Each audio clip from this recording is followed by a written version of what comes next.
পারস্য উপসাগরে যুদ্ধজাহাজ পাঠাতে যুক্তরাষ্ট্রকে প্রকাশ্যে চ্যালেঞ্জ ছুড়ে দিয়েছে ইরানের ইসলামী বিপ্লবী গার্ড বাহিনী।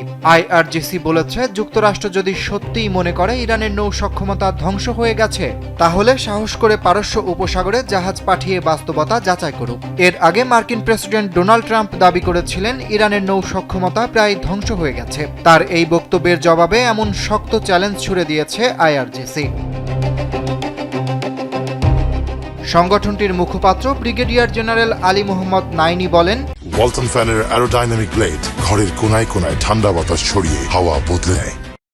যদি ট্রাম্প সত্যিই মনে করেন ইরানের নৌবাহিনী ধ্বংস হয়ে গেছে, তাহলে তিনি যেন পারস্য উপসাগরে মার্কিন জাহাজ পাঠিয়ে দেখেন। এদিকে ইরানের আধা সরকারি বার্তা সংস্থা তাসনিমকে দেওয়া এক বিবৃতিতে তিনি আরও বলেন, কৌশলগতভাবে অত্যন্ত গুরুত্বপূর্ণ হরমুজ প্রণালী এখন সম্পূর্ণভাবে ইরানের নিয়ন্ত্রণে রয়েছে। এ অঞ্চলে কোনো ধরনের আগ্রাসন বা উস্কানি দেওয়া হলে তার দাঁত ভাঙা জবাব দেওয়া হবে বলেও সতর্ক করেন তিনি।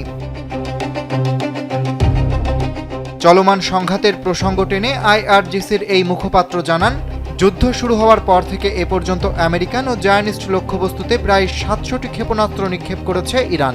একই সময়ে ব্যবহার করা হয়েছে প্রায় ৩৫০০ ড্রোন।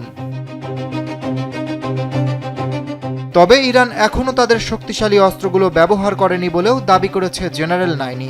যতক্ষণ পর্যন্ত ইরানের লক্ষ্য পূরণ না হবে এবং শত্রুপক্ষকে পুরোপুরি দামানো না যাবে, ততক্ষণ পর্যন্ত এই হামলা অব্যাহত থাকবে। অরিত্র বাসু, কালবেলা।